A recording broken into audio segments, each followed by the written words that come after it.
Luego tuve el gabinete presidencial de veterinario.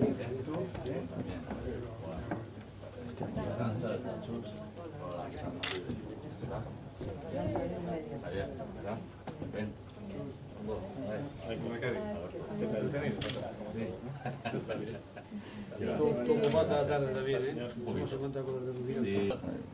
Intento leer un poco. La habilidad de ver en diagonal. Sí, sí, sí. Un poco peligroso eso. Sí, sí. De acuerdo siempre es bueno. Claro, claro. No se ve.